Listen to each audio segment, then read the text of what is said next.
Hi, it's Chris from Quirky Neighbor, and today I'm going to talk about the Anvil 980 t-shirt. Bottom line, I think this is a solid t-shirt option for a print-on-demand oriented business. You just need to find the right printer, which I'll talk about in a moment. It offers competitive cost with a very good color range. So a little background, this is part of a series where I'm looking at a variety of different t-shirt styles that are available for print on demand. My focus is on the features and the qualities of the shirts themselves. I will mention the print quality where warranted, but it's not the main focus of my reviews.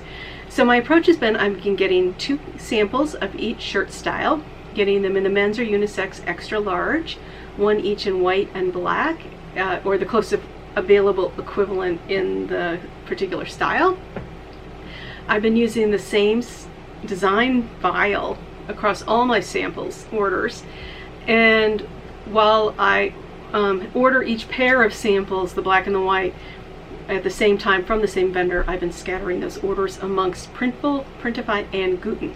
So when I receive the shirts, I take measurements at 3 points. They're all short sleeve shirts, so I measure the shirt sleeve length, the center back length, and the chest width.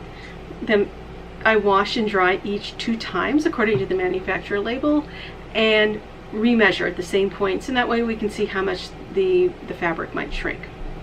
So just let's start out with some basics of the construction. This particular style is made using what I've been calling a tubular construction style, meaning there's no interior side seams on the body. The fabric for the body of the shirt is instead knit in a long tube to the correct width, then cut to length with shaping for the sleeves and the neck hole. So generally speaking, I found that the sleeves and the hems were neatly finished. As is common in a number of the more reasonably priced shirts, this top stitching around the collar does not go at the collar does not go all the way around the front. It's only found on the back, where it's basically there to hold the interior taping in place that's in the collar. So it is one of the more generously sized in terms of chest width out of all those I've looked at, and it has a straight boxy style that's fairly typical of garments made with this tubular construction. I mean, without side seams, it's hard to shape the garment. So you wind up pretty much with just a straight line. Now the fabric, it's pretty common type within this product space. It's 100% ring spun cotton, and it's a lightweight knit jersey with a slightly thin hand. I think it's one of the lighter weights fabrics out of all those I've looked at so far. So my samples are what I call a true shades with no heather or gray cast. The black is a cool shade with no hints of brown. I'm not sure how well it'll come across on the on this camera, but now I did find that the sizing was very consistent among my samples, and which speaks to very good quality control at the manufacturer, because as I'll talk about in a moment, I had a total of 4 samples, not just 2.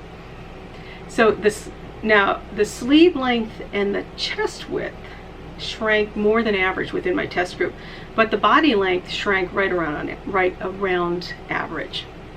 Now, one of the strengths of this particular style is the color range, and I found it available in as many as 25 colors, but it does vary by supplier. So if you're looking for something specific outside a core group of white, black, red, navy, gray, you might have to look at multiple suppliers to find what you want. So the sizing tends to run from small to 3XL, which is kind of average, but it will vary a little bit by vendor. And it is widely available amongst print-on-demand suppliers, so you will have a lot of options to look at to find the right mix. And this was about on average at the time in terms of cost within my test group at the time of recording.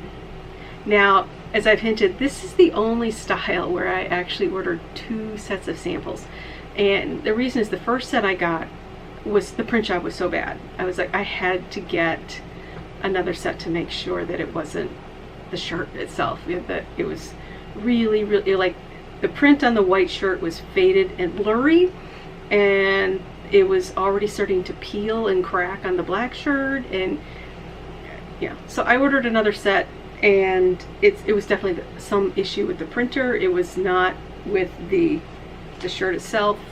You know, turned out great. So, and I haven't seen any sign of degradation. So I would say that this shirt, it does take well to printing. So I will say, this is, you know, a little aside, this is a perfect example of why I am a strong advocate of getting samples when you're adding a new product, trying a new vendor, because you want to make sure you know what you're getting, that you're getting your money's worth, and that you know what your customer's going to get, because it's, in the end, they're going to see your name on that shipping label. So in the end, I think this is a solid option for print on demand. Just make sure you find the right printer for it. The shirt itself is nicely made. You get a nice range of colors, and there's wide availability across suppliers.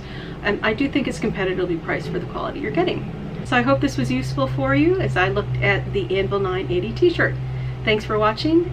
And if you're interested in some of the nitty-gritties of the measurements, want some more photos, some close-up photos of the shirts, check the link in the description box below. You'll find a post on my site with all that info. Thanks for watching. Bye.